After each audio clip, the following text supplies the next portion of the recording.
Okay, looking at our multiple choice and free response from last time. If we look at this first question, we see the vehicles are classified based on their total interior volume. So we have this little table. Our method classify is going to return the string of whatever size it is based on the interior volume. If we look at our sequence of if statements, what is our problem in our if statements compared to this table?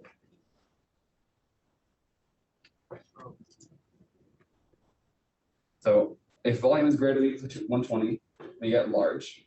That looks right. Else if volume is less than 120, we say mid-size. That's immediately wrong. So that means that anything that isn't large is going to say it's mid-size. We're going to essentially get rid of all of those other conditions. They might as well not exist using that else if. So based on this sequence of if and else ifs, which of the following values of volume would the correct value be returned when we call this method? So which of these are going to fall into the right bucket? The biggest one. Only 115, because that is actually mid-size. It's bigger than 110, less than 120, and it's not greater than or equal to 120. So this one is actually mid-size when all of the rest would say that they are mid-size, despite the fact that they are not in fact mid-size cars.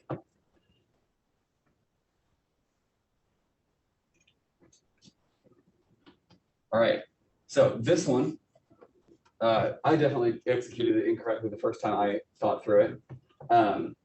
So something that I'd like to bring up is the order of operations, including these binary operators. So the first thing is always going to be parentheses. Parentheses are always at the top of our order of operations. The next thing when we're looking at our binary, our logical operators, not is going to be next, and we can kind of go down. We can check for equality, and then our and or. So those are the order for our operations. Parentheses are always first, then not, checking for equality, and then and or. So if we look at that question, since there aren't parentheses around this A and B, I had been under the impression that we were anding the left half, or we're doing this, checking if it was equal to A and B. I don't believe that's actually the case. I think that we're going to calculate all of this because it's in parentheses, check if that equals A, and then and that with B based on that order of operations, because that gives us the correct answer that we see here. So in order to best solve this, it's easiest if we just use a truth table. So we're going to use A, and we're going to say B or not A. Start there.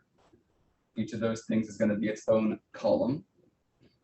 So A, we're going to have the true, true, false, false, and B is going to get true, false in order to create all of the possible permutations of A and B.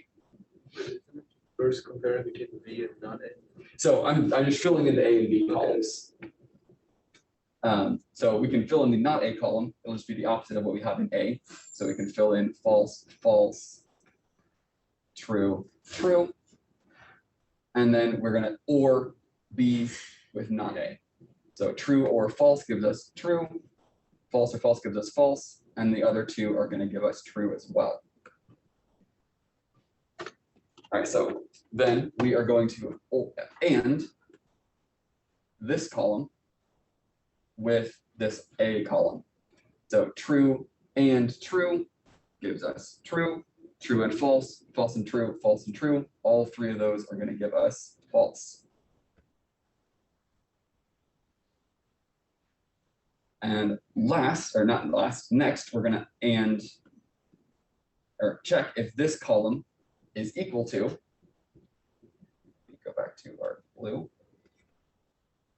column A. So A Just copy it over, true, true, false, false. So we have true is equal to true. That's not the right color. True is equal to true. False is not equal to true. False is equal to false. That's not the right color. And false is not equal to true. And then last, we're going to and. Isn't the last false and false? Oh, you're right. False equals false. That should be true. Good catch. So we get false, or true, false, true, true for that column. And then our very last sequence is going to be anding that with B. So let's just put that. There's the color I'm looking for. And we can just use this value for B. What is true and true? That's true. False and false gives us false. True and true gives us true. False and true gives us false. So if we look at this sequence, this column is only true when B was true. Because there were areas where the equals equals column was true that aren't true in the output. So this will only be true when B is true. So there we have it. Order of operations, checking for equality takes a higher precedence than doing and an or. That's just something to keep in mind. I did not remember this when I was first thinking of this question.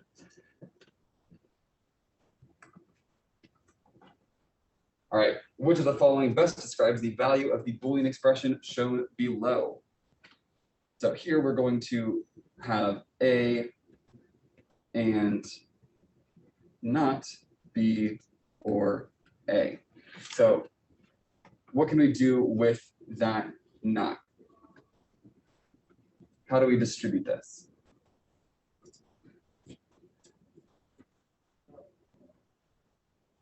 It's whatever inside the parentheses that'll become like the opposite. So we negate both the operands and we change the operator to the opposite one. So we get A and not B and not A, right? Now, is it possible for this to ever be true? Why not? There's an A and another. Because we're A and not A. And for any possible combination of values for A, it's never going to be true and true. So this is always going to give us something false.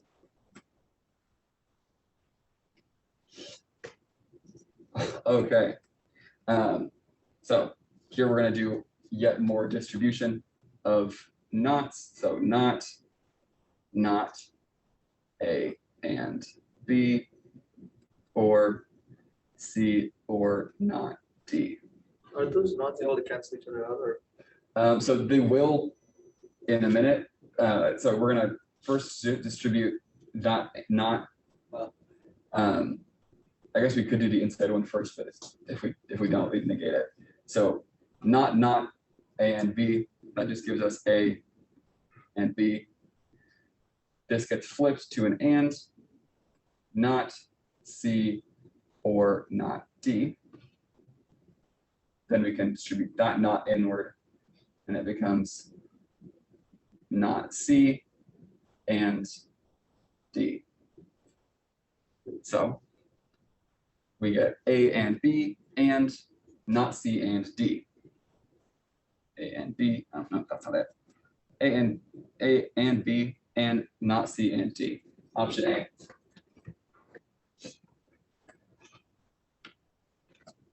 All right, final question is AP calendar. So we are provided with some helper methods, and we are asked to write a couple of methods ourselves. So the first helper method we are provided with is this public or private static Boolean is leap year. You give it a year, It returns true or false whether or not this year is a leap year. And our first method that we are asked to implement is number of leap years with 2 years as parameters. So including year 1 and year 2, how many leap years are there in between? So this one, pretty straightforward. We are given our method header. So public static int number of leap years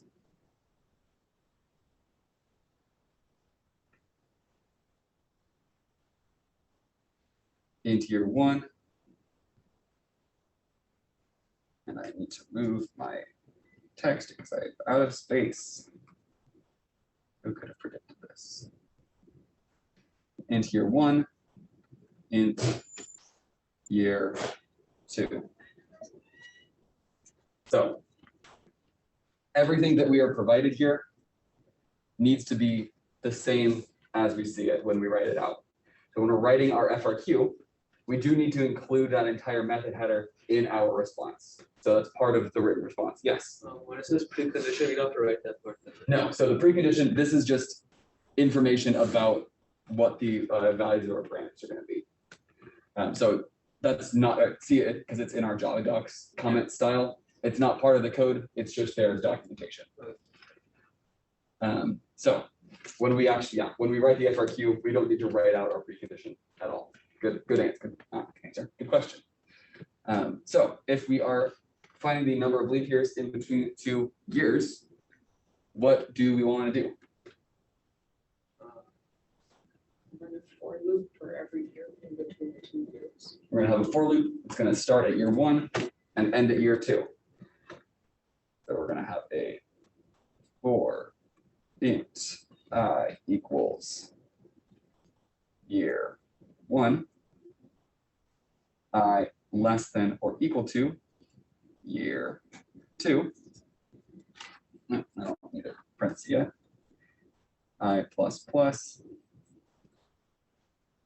What are we going to do in that loop? Check like for every 4 years, right? Check if it's a leap year. We have this is leap year method. If we're provided with a helper method, they want us to call it. So we're going to check if is leap year with I as a parameter.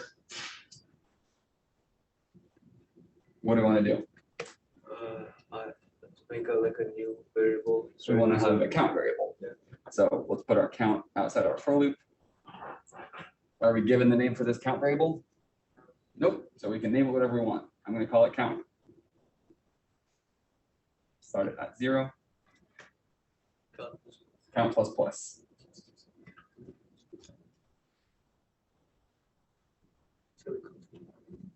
And is there anything else we need to do in this method? Return. Return count.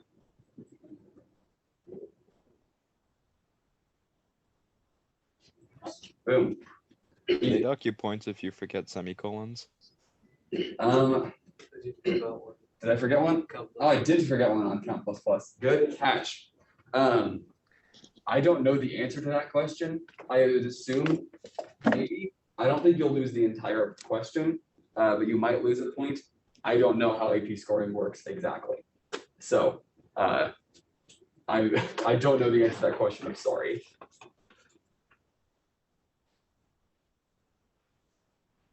So there is our number of leap years method. That one is pretty straightforward, but it's also worth 5 of the 9 points for this question. Yes. So we've got all 5 of our points here. Did we initialize a numeric variable? We did. We did that right here. Did we loop through each year in the range? We did that. Calls is leap year on some valid year in the range. We did that. Updates our count based on the result of calling is leap year. Yep. And returns the count of leap years. Yes. So There is the 5 points we could earn on this one. There are a few negative points that we could earn on this question. If we have extraneous code that causes side effects like printing, having our precondition incorrect, or things like that, we could lose 1 point. If we use a local variable but don't declare one, we could lose a point. And if we call static methods with the this keyword, we could lose a point. So in my code, if I had instead said, slightly different color. If I'd said this dot leap year, or is, that's not. This dot is leap year, we would lose a point for that because this is static, is leap year is static. Those don't belong to an instance. If you try to access from an instance, which this represents, you'll lose a point. So in general, if you're calling methods that are within your same class, you don't really need to use the this. Unless you are really 100% sure of when and where you want to use this, I'd recommend just don't use it on these questions because it's not necessary. We can call methods from within our own class without a problem. So there's just that warning, that heads up. All right, our second question is a little bit more involved, at least mathematically. Gonna move this. Does it say somewhere which method we have to write and which one we don't? Because it's like hard to read. Yeah, this one is, the formatting is not nearly as nice. So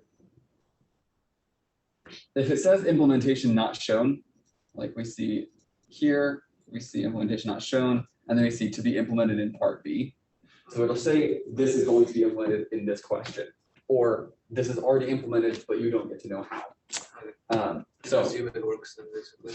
Say it again? You should assume that it works. Yeah, just assume that it works, how it says it works. You have access to it and use it. So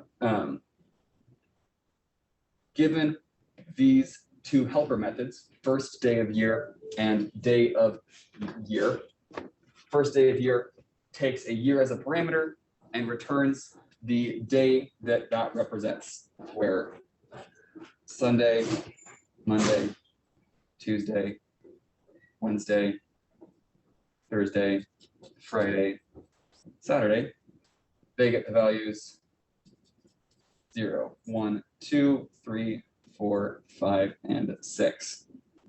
So whatever the first day of the year is, you'll get that number back.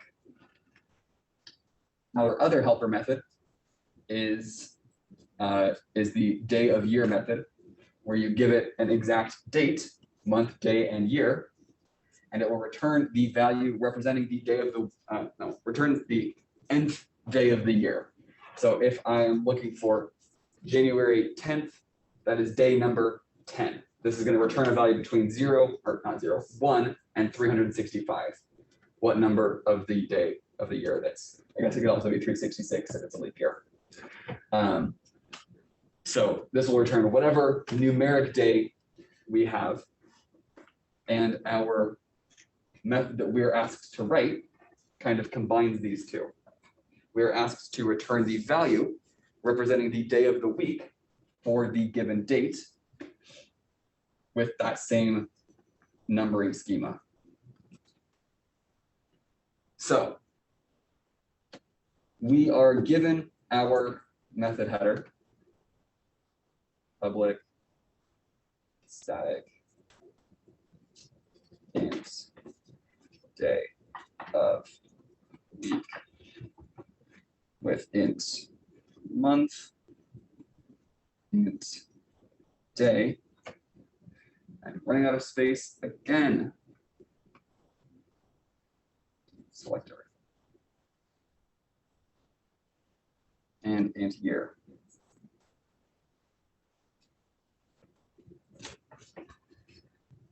All right, so what information do we have available to us with our helper methods? We have So our helper methods are first day of year, and day of year. Yeah, first weekday of the year, and then, you could use the other method to like figure out which day of the year out of 365 or 366 they're on. Correct. So let's start our method here by getting those two numbers. Let's recall those two methods, retrieve those two values. So let's say int week day equals first day of year.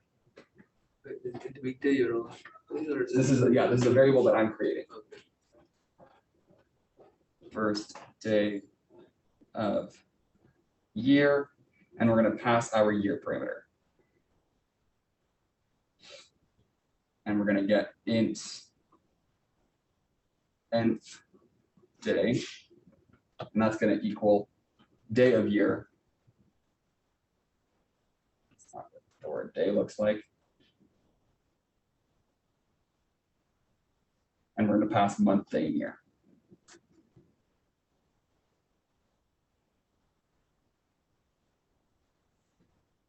So what does the calculation to find what day of the year we have look like?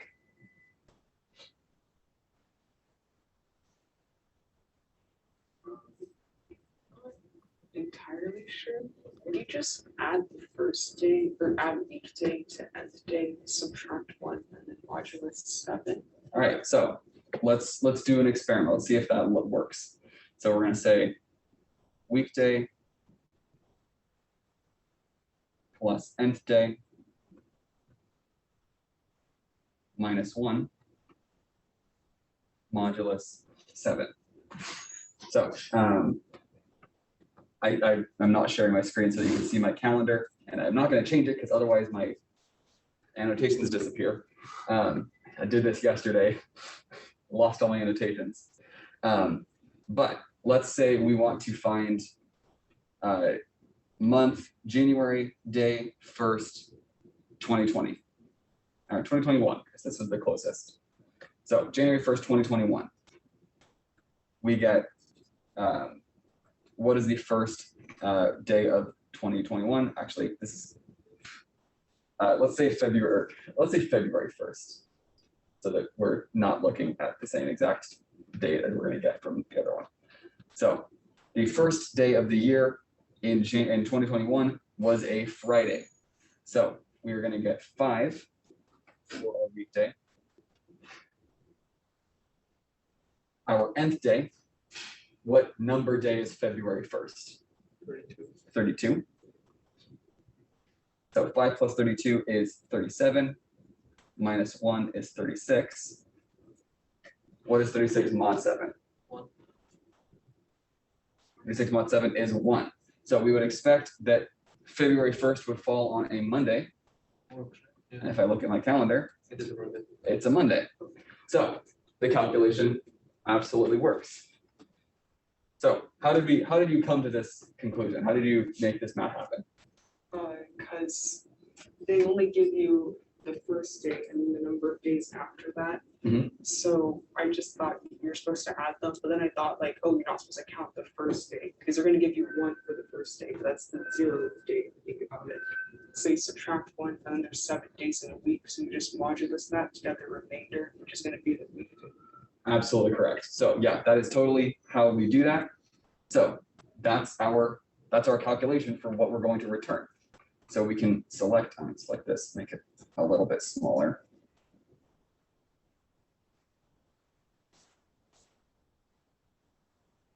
But that value, we're just going to return it. And that's our whole method. Do that calculation, return that value, and boom. Now, this part of the question, even though figuring out that math is definitely more involved, this one's only worth 4 of our 9 points. And if we look at our rubric, I'm going to clear this. I will be able to undo that. 2 of our points here are calling first day of the year and day of year. So if we've called our 2 helper methods, we've earned half the possible points for this question. So even if you don't understand how to do that math, if you can't figure out how am I supposed to use these numbers to get that value? Calling those two values gets you half the points you could earn on this whole part of the question. So if you're given helper methods ever, call those helper methods because you'll likely earn points for calling those helper methods. And then the other two parts were calculating using that number, using those values and returning that calculated value. So that is absolutely the correct calculation. I'm going to very quickly scare the heck out of myself going full screen thinking it's gonna disappear on me. If you do the wrong calculations, but you still return it, could you get that last point? That's a fabulous question. I think probably. It's possible. I think it's possible. Because there's always many different methods many different approaches to getting the same answer. Mhm. I found the deduction how it works for FCS. Okay. So basically, it's like if you miss parentheses for an if or while condition, Okay. or a missing curly brace, or where if you miss the curly brace but your indentation is clear, or if you use like an equals instead of just an equals, or like the other way around too, Mhm. or you miss a semicolon, you don't lose any points for any of those. Okay. But then Nice. you could lose half points for like misspellings of identifiers, confusion between like brackets and like get methods, and like failure to declare local variables. Okay. And then there's like 1 point if you get things wrong. Okay. Thank you very much for that. That is very helpful. So it sounds like if you're very clear about where things belong, you're not going to lose points for missing curly brackets with semicolons on there as well. Semicolons, and then like if you use an equals instead of an equals. Okay. So if you accidentally interchange equals and equals, if you miss a semicolon here or there, and if you have your brackets not quite present, but you're pretty clear about where things belong, you will earn points on your exam. You're not going to lose anything. So that is very helpful information. Thank you very much. I'm going to, can I not save my screen without the annotation bar up? Whatever. Okay. So there is that FRQ. I'm going to, actually, what am I going to do? I will introduce our next set of questions.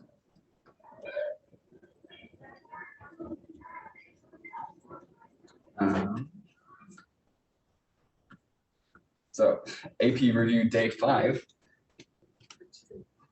you know, 5.2.0.